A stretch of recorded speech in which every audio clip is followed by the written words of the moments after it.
Hi friends, welcome to Sana recipes. இன்னைக்கு சனா ரெசிபீஸ்ல beetroot சாதம் தான் செய்ய போறேன். வாங்க வீடியோக்குள்ள போலாம். கடாய் சூடாயிருச்சு. இப்போ 1 டேபிள் ஸ்பூன் ஆயில் ஆட் பண்ணிக்கலாம். ஸ்டவ்வை சிம்ல வச்சுக்கலாம். 1 டீஸ்பூன் கடுகு. கடுகு நல்லா பொரிஞ்சிருச்சு. இப்போ 1 டீஸ்பூன் சீரகம் ஆட் பண்ணிக்கலாம். நீள்வாக்கில் நறுக்கி வச்சிருக்க ஒரு பெரிய வெங்காயத்தை ஆட் பண்ணிக்கலாம்.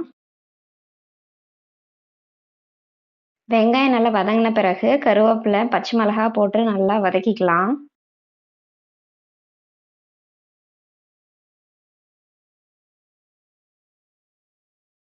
வெங்காயம் சீக்கிரம் வதங்கறதுக்காக 1 டீஸ்பூன் சால்ட் ஆட் பண்ணிக்கலாம்.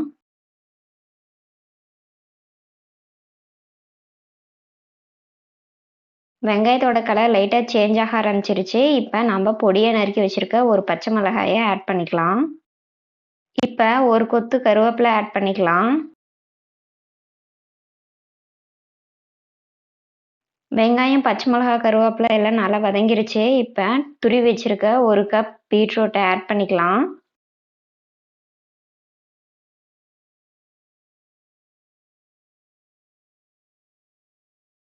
பீட்ரூட்டை நல்லா கிளறி விட்டு பீட்ரூட்டோட பச்சை வாசனை போகிற வரைக்கும் நல்லா கிளறிக்கலாம்.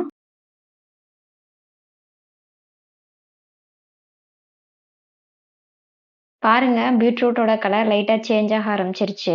இப்ப பீட்ரூட்டுக்கு தேவையான சால்ட் ஆட் பண்ணிக்கலாம். ஒரு 1/4 டீஸ்பூன் மஞ்சத்தூள் ஆட் பண்ணிக்கலாம். மஞ்சத்தூளை வெங்காயம் போட்ட பிறகும் ஆட் பண்ணலாம், இல்லைன்னா பீட்ரூட் போட்ட பிறகு கூட ஆட் பண்ணலாம். நான் பீட்ரூட் போட்ட பிறகு மஞ்சத்தூள் ஆட் பண்ணியிருக்கேன். பீட்ரூட் வதங்கிறதுக்காக கொஞ்சமா தண்ணி ஆட் பண்ணிக்கலாம். ரொம்பலாம் தண்ணி ஆட் பண்ண தேவையில்ல, லைட்டா ஆட் பண்ணா போதும். சிம்ல வச்சுட்டு பீட்ரூட்டை நல்லா வதக்கிக்கலாம். பீட்ரூட் நல்லா வேகட்டும்.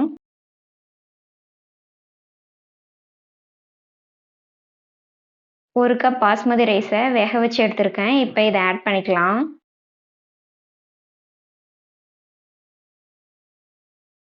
நல்லா மிக்ஸ் பண்ணிக்கலாம்.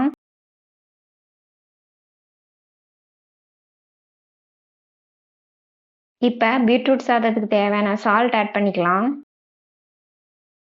லாஸ்டா பொடியா நறுக்கி வச்சிருக்க கொத்தமல்லி தழையை ஆட் பண்ணிக்கலாம்.